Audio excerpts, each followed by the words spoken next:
saw him? You went to see him? He was all right. Good spirits. Yeah. Yep.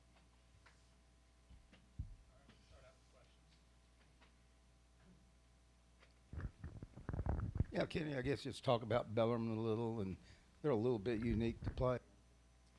Well, as I watch their games, I keep hearing the commentators say the same things. These coaches are all talking about it's a tough team to play. They're right. Very good team, very unique team in the fact that they will try to beat you in transition if they don't have anything in transition. They move the ball. You have possessions where there's 10, 11, 12 passes, and they'll burn you when you make mistakes. They're playing to make sure that they figure out that you're going to make a mistake somewhere on a back cut, on a down screen, standing straight up, and they drive you. They shot fake you. They're a very well coached team and a tough team to play against. Up on that, what does that mean for your defense? That means that we have to be disciplined. We got to keep the ball in front. We have to always see the ball. We can't get beat by back doors. The ball movement, we have to be alert. We have to pressure passes. We have to be the aggressor. Yeah, Kenny. What do you think is the biggest key for this team to to have the level of consistency that you saw in New York? Do you think that it comes on the offensive end or on the defensive end?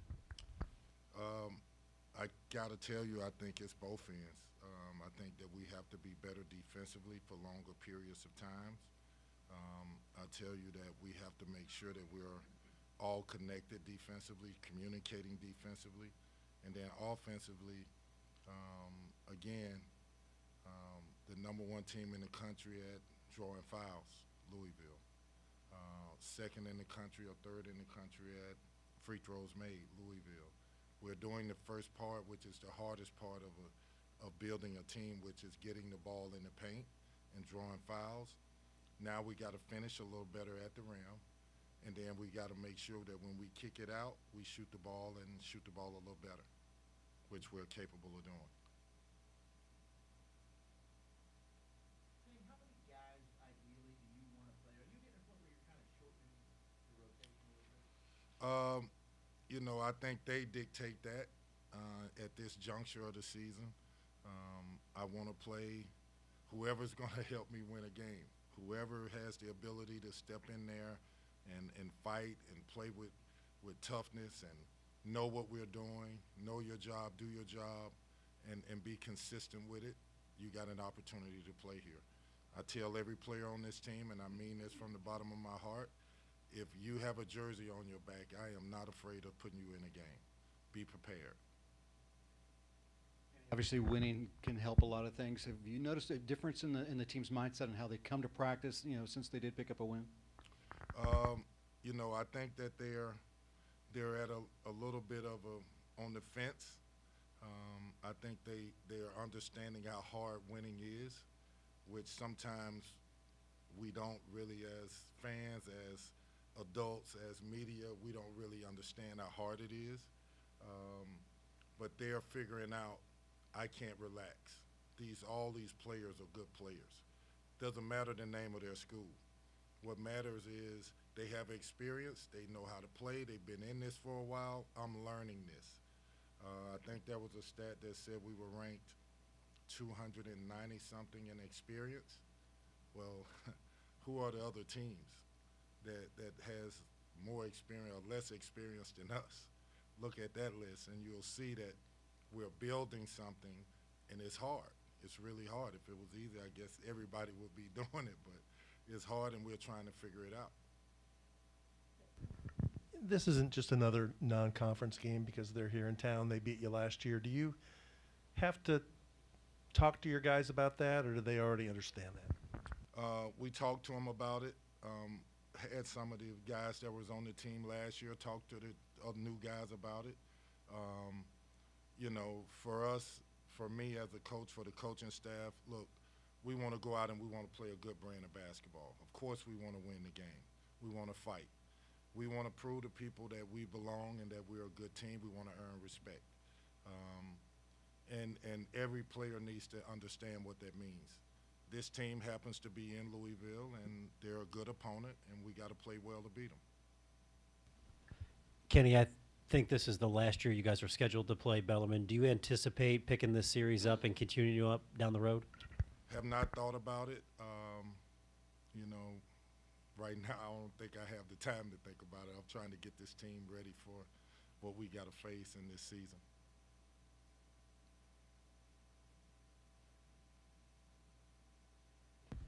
Yeah, Kenny. After the game Sunday, Sky was talking to Paul and Bob and just mentioned, just how much of a confidence the team had, taking the court in New York.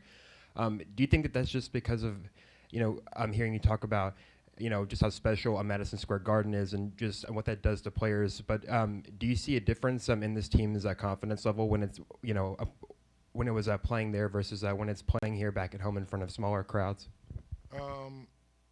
I think it's all about mindset. I can't say it has anything to do with Madison Square Garden, which is a great format to play college basketball or any kind of basketball. I think that when we step on the court, we have to play with an energy.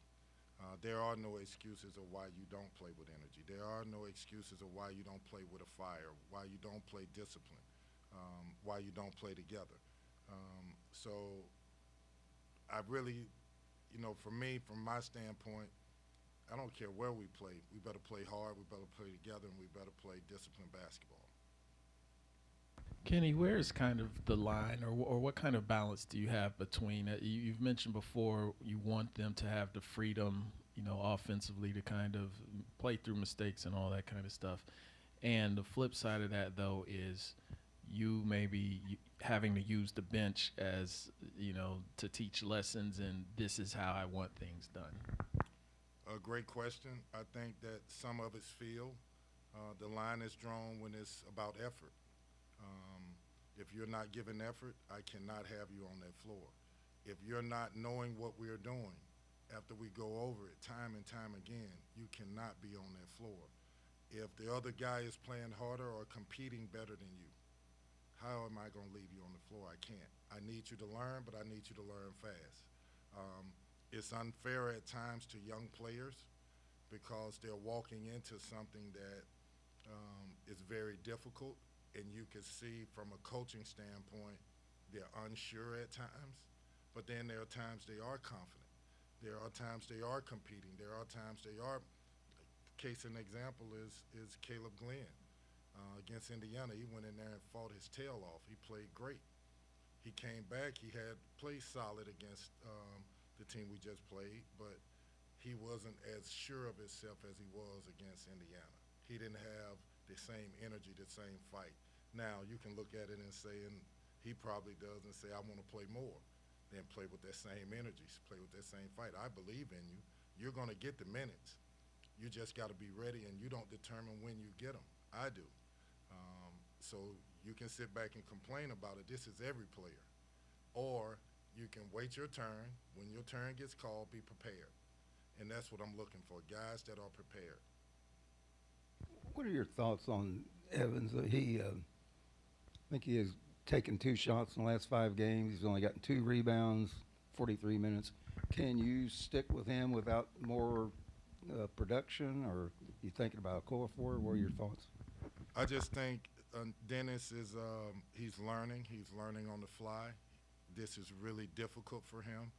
It would be easier for him to sit back under the basket and just stand there and hope that somebody drives in for him to block a shot, but that's not reality. The speed of the game is catching him off guard. He's learning.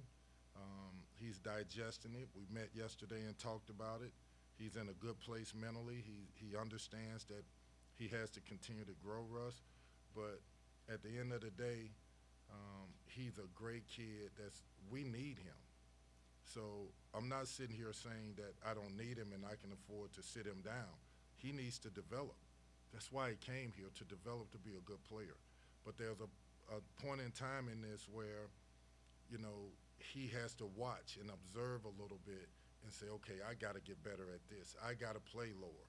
I got to be able to move my feet quicker so that I'm not playing behind the game. I'm anticipating and playing ahead of the game, and that's on both ends. Yeah, I'm curious when you sit back and kind of break down your team just with the games you've played so far. Why do you think at this point in the season so far they've kind of struggled at times to defend the painted area? It seems like there have been a handful of occasions where either communication or rotation completely breaks down and leads to some pretty wide open defenders down low. Well, you just said it, communication. When communication breaks down, you put us in a bad situation. If we're talking and we're alert and we talk things out and we're solid, we don't have those issues. I think another piece to this is we got to do a better job of keeping the ball in front of us. That's a toughness thing. The other part of it is, there are times when teams are posting us up, for example, Texas or some Indiana or whoever it is, and a guy's bigger, stronger, and he's just taking it down, and we're not resisting him. We're not fighting him before he catches. We're just hoping that he misses. He's not going to miss. He's not going to miss. So we have to fight. We have to do a better job of protecting our paint, both individually first and then as a team. Yeah. I don't know how much you've looked at last year's game against them recently, but what are the one or two things that you guys have to do differently this year against them to win the game? One is guard the three. They're a good shooting team. Probably the most important thing is one-on-one defense, keeping the ball in front of us. There were times when they took advantage of matchups and just drove the ball and got layups, got post-ups. We jumped. We wasn't disciplined. We didn't stay on our feet and gave them an angle to the basket. We got to do a better job of that. When you watch the film, how did you evaluate what you got from the floor on Sunday? Gave us great energy, played hard, played physical, got a couple rebounds. He was really good for us. He continues to grow. He'll continue to get minutes. Yeah.